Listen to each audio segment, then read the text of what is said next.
Mangwanani Malelepo Vukenjani Xexwasa Vanave Africa. Good morning. In today's edition of Africa Good Morning, we celebrate a historic moment for Namibia as Netumbo Nandi-Ndaitwah becomes the country's first female president, marking a major stride for women in leadership. Meanwhile, President Nandi-Ndaitwah gets straight to business, reshaping her government with a new cabinet structure aimed at enhancing efficiency. We also bring you updates from Gabon's presidential race and Zimbabwe's empowering electric tricycles for rural women. Plus, don't miss the latest Zambia Report with Mike Sichula bringing you the top stories from Zambia. Join us live every weekday at 7 a.m. DSTV 285, GOTV 25, 1up2.com and Network Media Hub on YouTube. My name is Ashwin Berry. Top story shortly. Welcome to Namibia, where adventure meets tranquility. With Enjoy, you have access to a wide range of accommodations to suit every traveler's taste and budget. Experience the finest dining and hospitality Namibia has to offer. Booking your dream accommodation is just a few clicks away with Enjoy. Join thousands of happy travelers who have trusted Enjoy for their Namibian getaway. Your gateway to unforgettable Namibian adventures.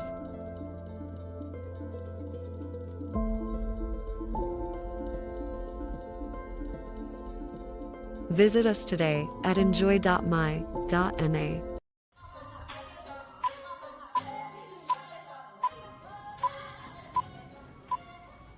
Let's get into our top stories.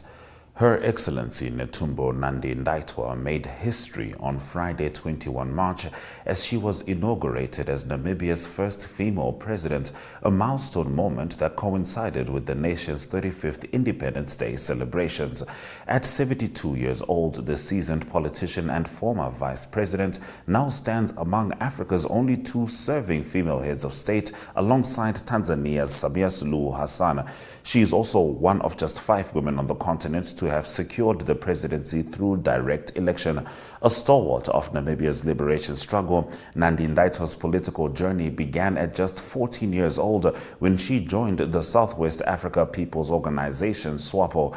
She endured arrest, detention, and years of exile, dedicating her life to the fight against apartheid, South Africa's occupation, a struggle that finally led to Namibia's independence in 1990. Her presidency marks a new chapter in the country's political landscape, reinforcing the role of women in African leadership and honoring decades of resilience and service to the nation.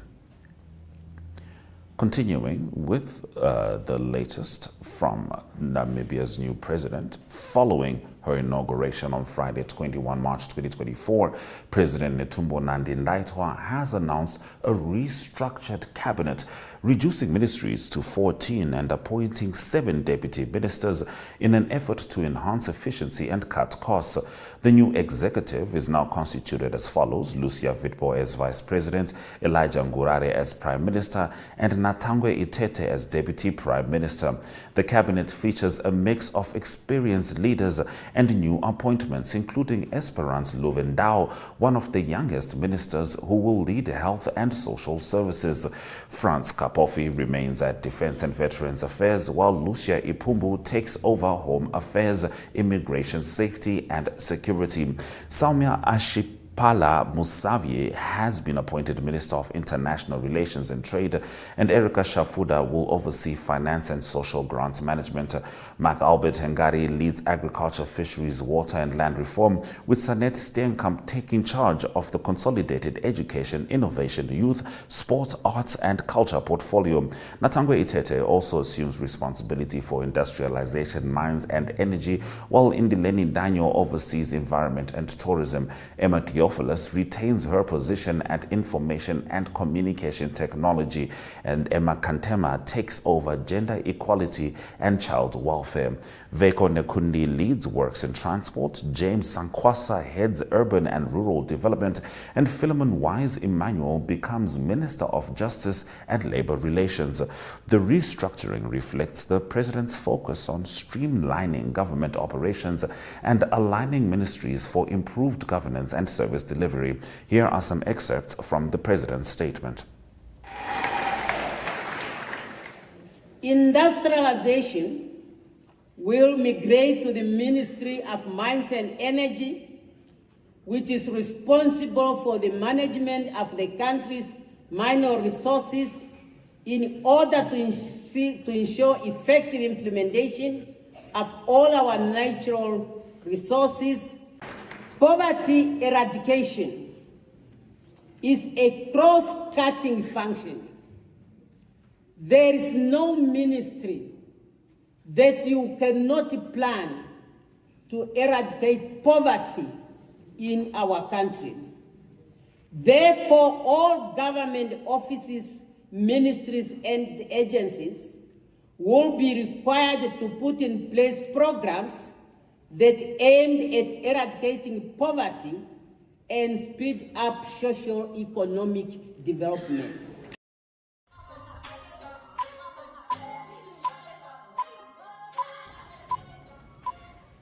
Gabon's Constitutional Court has approved 8 candidates for the upcoming presidential election, including interim President Brice Oligui Nguema, who seized power in the 2023 coup, despite transitional leaders typically being barred from running. A newly adopted constitution in November exempted Nguema, raising concerns about the junta's grip on power. The election marks a pivotal moment for the oil-rich but impoverished nation, which has experienced prolonged rule by the Bongo family before Nguema ousted Ali Bongo in one of 8 coups in West and Central Africa between 2020 and 2023. Nguema's key rival is former Prime Minister Alain Claude Billy Bainze, while other approved candidates include former ruling party member Stéphane Germain, Iloko Bosoingui, tax inspector Joseph Lapence Esigone, and entrepreneur Niga Shanning Zenaba, the only woman in that race. And in the last of our top stories on Africa Good Morning, electric tricycles are transforming the lives of women in rural Zimbabwe, providing economic independence and improving mobility in remote areas, particularly in Wedza district. The solar-powered Hamba tricycles introduced by Mobility for Africa allow women like Anna Bobo to transport crops, earn up to $300 a month, and contribute significantly to household expenses, challenging traditional gender roles. The initiative, which started as a leasing program, now enables women to own the tricycles through lease-to-purchase plans, with 300 women across Zimbabwe benefiting so far. Beyond economic gains, the tricycles enhance healthcare access as volunteer health workers like Josephine Nyeve use them to deliver medical services and act as emergency transport. Farmers such as Hilda Takadini have also seen improved livelihoods, reaching markets faster and reducing produce losses. Wonderful move there by Zimbabwe in the Wedza district. Those have been our top stories on Africa Good Morning. Shortly, we'll be swinging over to Zambia as Mike Sichula gives us the Zambia Report. Welcome to Namibia, where adventure meets tranquility. With Enjoy, you have access to a wide range of accommodations to suit every traveler's taste and budget. Experience the finest dining and hospitality Namibia has to offer. Booking your dream accommodation is just a few clicks away with Enjoy. Join thousands of happy travelers who have trusted Enjoy for their Namibian getaway. Your gateway to unforgettable Namibian adventures.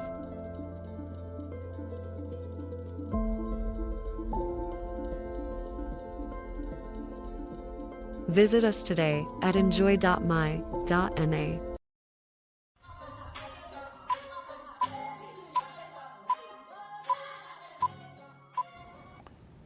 It's time to get the Zambia Report from Mike Sichula. Mike Witbooi. Bueno, Muribwanji, Africa, good morning to our dear viewers.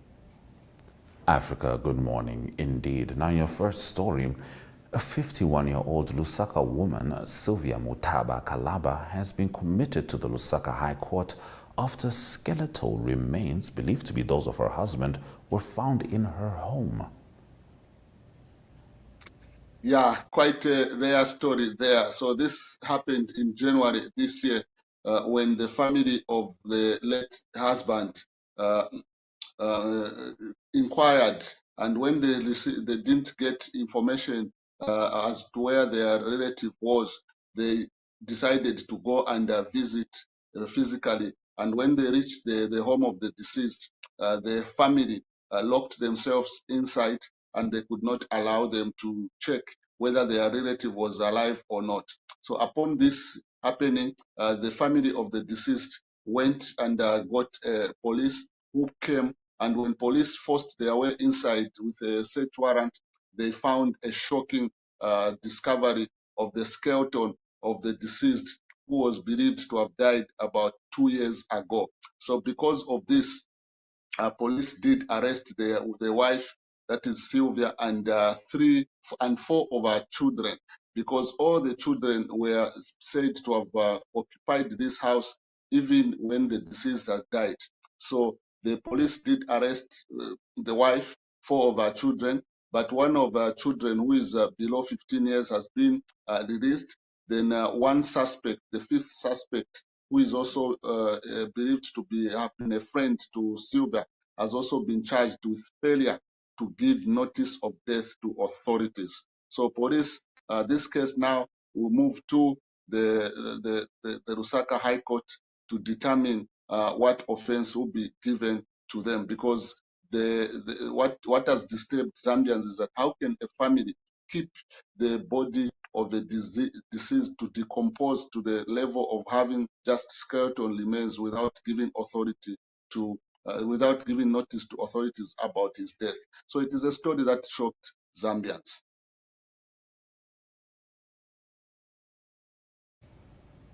A very worrying development indeed. Mike will certainly be looking forward to that update. Now, the government of Zambia has proposed the revision of some laws to strengthen penalties against sexual abuse of children. And I understand the Vice President is championing this. Yes, the Vice President is championing this because in the recent past, Zambia has recorded high number of cases of involving children being defiled. One of them is where a 7-year-old girl who is admitted to the cancer diseases hospital was defiled by her father, who was on her bedside. Then the other case involves a 5-year-old girl who was raped by 4 men in one of Lusaka's compound. So because of these cases that have been popping up almost every week, the government is deciding to make it more stiffer, because now someone who is who abuses a child is given a 15-year sentence. But according to authorities and civil society organizations, this seems not to be too harsh enough. So the Vice President says punishment will also be given to women who conceal any cases of molestation and sexual abuse among children in their home. She says the current rise of sexual abuse in the country is disheartening and has called on Zambians to rise against the vice. So Mrs. Narumango says the nation needs to address the root cause of this matter, as it is an injustice to children and affected families. You can imagine you are nursing your child who is sick, then you decide to abuse this child who is under your care. And also, just a 5-year-old girl cannot go under a brutal abuse by 4 men. So these cases have really brought a sad picture in most Zambian homes. All right, Mike, moving on to some positive news rather. Zambia is among the top 10 sub-Saharan African countries projected to record the highest GDP this year.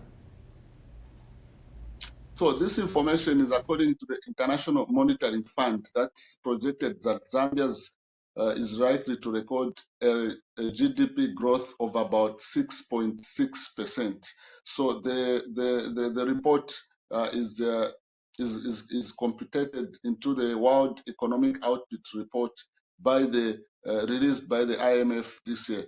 And one of the economists who commented on this issue, Trevor Hambai, says President Hakainde Hichilema should continue his leadership of implementing policies that support the growth of small and medium enterprises. However, the other section of members of the public are concerned that despite these projections that the IMF keeps giving Zambia a positive outlook, when you go on the ground in terms of assessing the poverty levels in Zambia, they are high.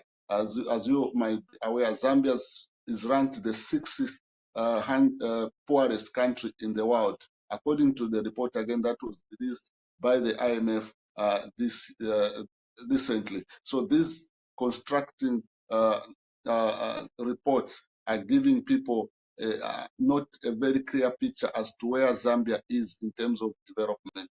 On the other hand, you're saying the economy is likely to grow by 6.6%. Then on the other hand, the other report is saying Zambia is the 60th poorest country in the world, despite having numerous minerals that Zambians are not truly benefiting, considering what has been happening in the recent past.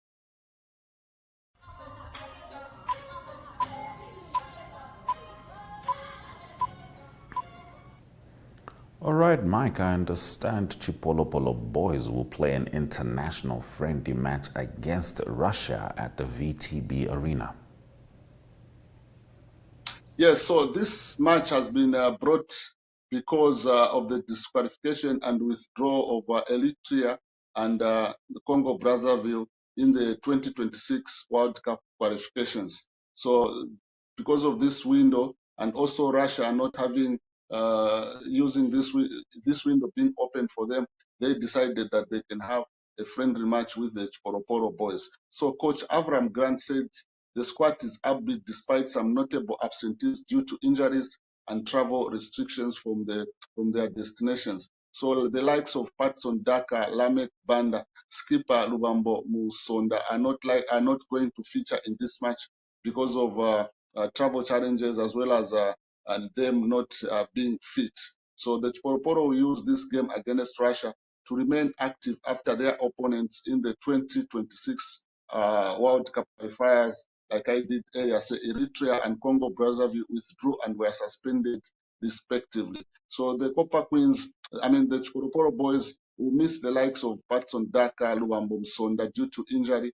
And also missing in this team is Lamek Banda of Italy, who has been left out as he is still yet not fit to after a long layoff due to injury. So a number of Zambians are hoping that the Chipolopolo boys can put up a fight, because in their last 5 matches against non-African countries, the Chipolopolo boys have remained winless. So they're hoping that this time around they can put up a positive display in order for them to win their first match against a non-African country in their 60th outings.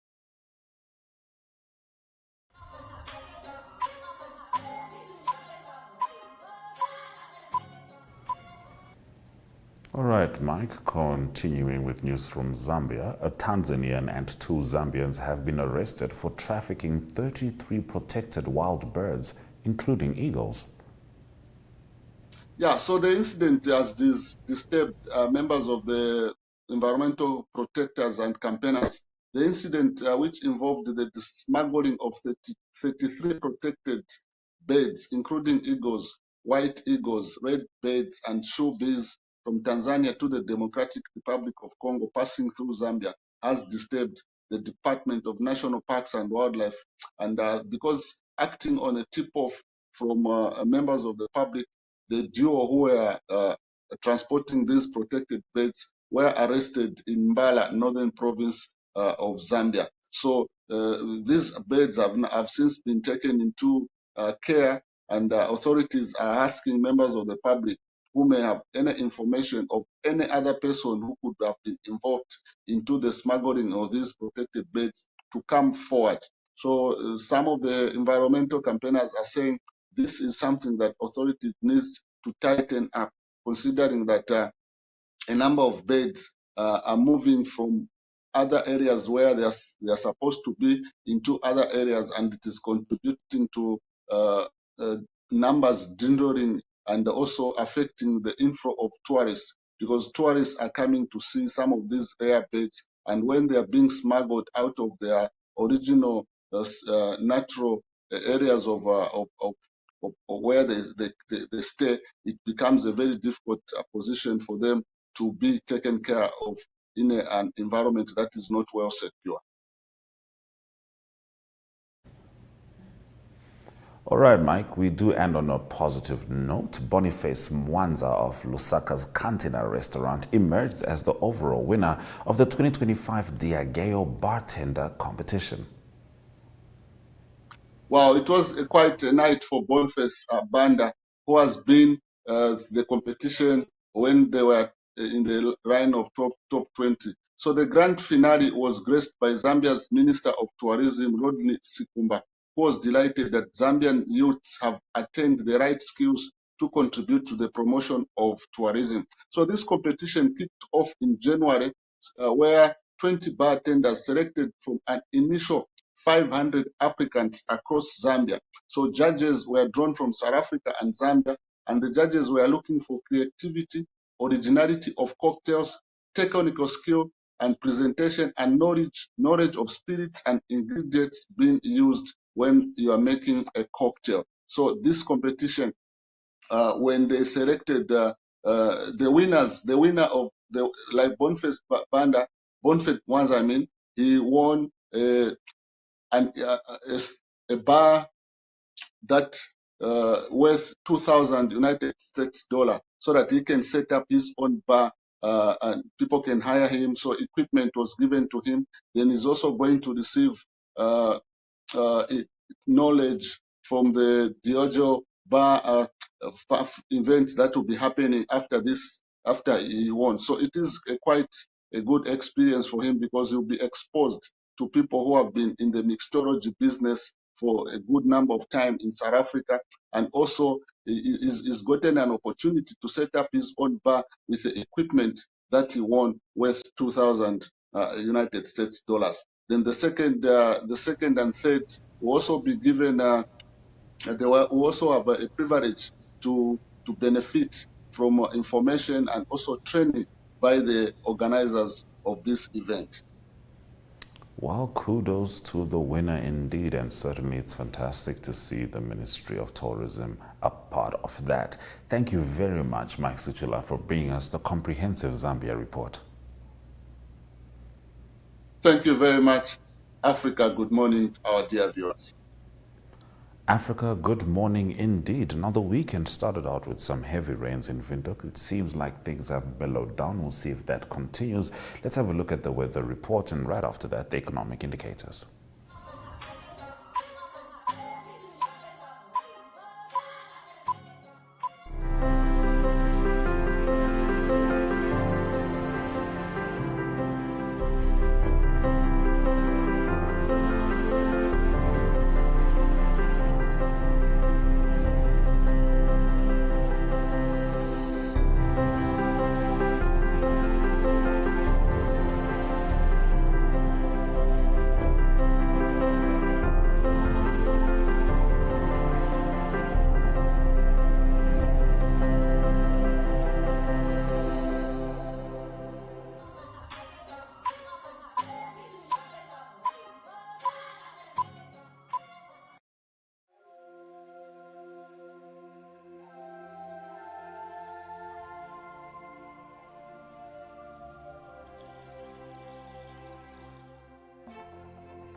DSTV 285, GOTV 25, 1up2.com, and Network Media Hub is where you can always find us. From me, Ashwin Bedi, and the Africa Good Morning team. Swera Jakanaka.